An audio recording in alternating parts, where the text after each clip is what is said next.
7 DFK gokil yang akan kita bahas dalam minggu ini. Langsung saja kita mulai.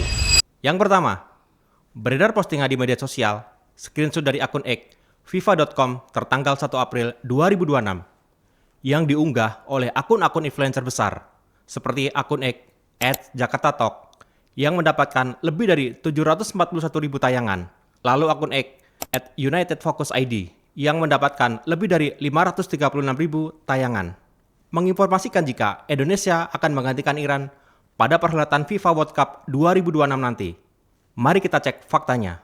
Berdasarkan penelusuran akun X FIFA.com, tidak ditemukan postingan tersebut.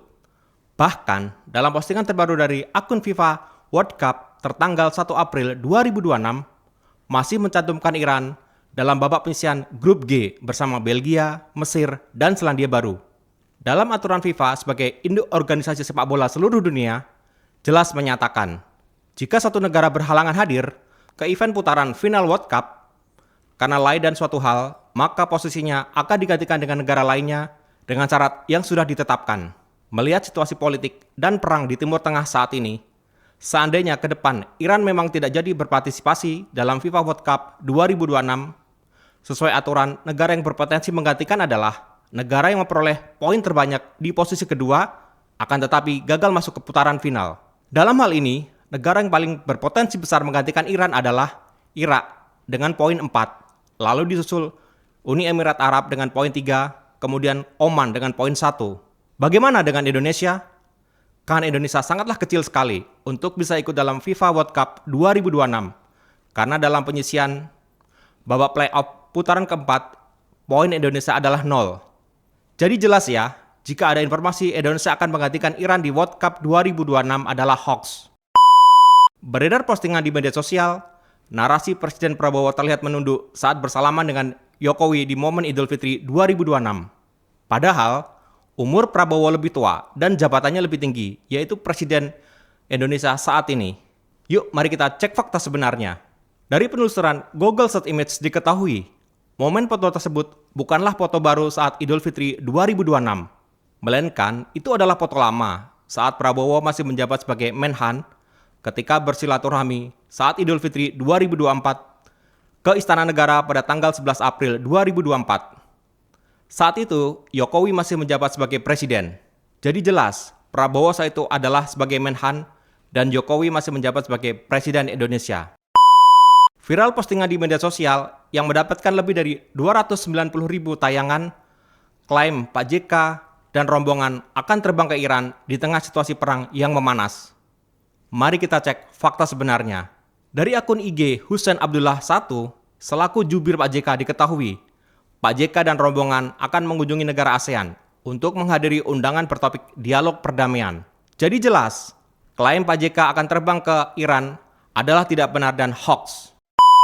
Viral postingan di media sosial pernyataan Menteri HAM Natalius Pigai bahwa kasus penyiraman aktivis Kontras Andri Yunis tidak ada kaitannya dengan HAM. Benarkah demikian? Mari kita cek faktanya. Dari penelusuran kanal berita resmi dan kredibel, tidak ditemukan klaim pernyataan Menteri HAM terkait hal tersebut.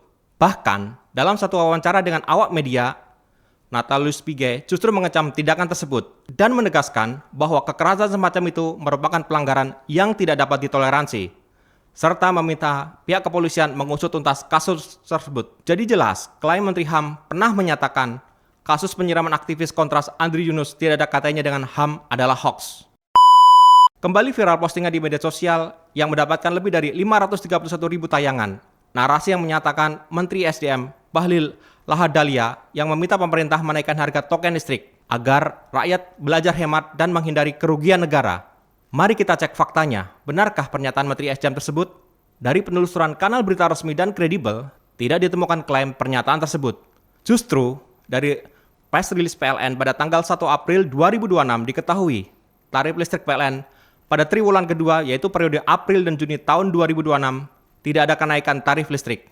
Jadi, klaim pernyataan Menteri Bahlil meminta kenaikan tarif listrik adalah konten yang menyesatkan dan hoax. Beredar postingan di media sosial bahwa mencium kucing mampu sebabkan infeksi otak pada manusia.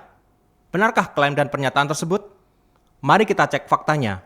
Mengutip pernyataan dosen Fakultas Kedokteran Hewan Universitas Wijaya Kusuma Surabaya, Profesor Siti Gustiningrum, menjelaskan bahwa infeksi dapat terjadi jika manusia tanpa sengaja menelan feses dari kucing yang terinfeksi. Prof. Siti juga menegaskan resiko utama infeksi pada manusia lebih berkaitan dengan gangguan kesehatan reproduksi, bukan infeksi otak. Klaim Prof. Siti tersebut didukung oleh jurnal ilmiah dari Cornell University College of Veterinary Medicine Amerika Serikat. Jadi, klaim mencium kucing dapat menyebabkan infeksi otak pada manusia adalah konten yang menyesatkan. Viral postingan di media sosial yang mendapatkan lebih dari 648.000 tayangan video kapal asing yang membuang sampah di perairan Indonesia. Mari kita cek faktanya. Dari hasil autodeteksi dari Grok AI, bahwa video dalam postingan tersebut dikategorikan AI. Terbukti dengan tulisan Meet with AI di pojok kiri bawah. Mari kita coba dengan tool analisis lainnya, kita pakai ChatGPT dan Gemini. Hasil dari analisa, ChatGPT menunjukkan confidence level di angka 60-75% jika video tersebut adalah hasil AI atau CGI. Begitu juga dengan hasil analisa menggunakan Gemini dari Google, menunjukkan jika video tersebut adalah hasil buatan AI. Dari 3 tool analisa tersebut, baik Grok, ChatGPT maupun Gemini, semua menunjukkan hasil AI. Jadi bisa dipastikan bahwa kejadian tersebut bukan di perairan Indonesia dan video tersebut hasil buatan AI.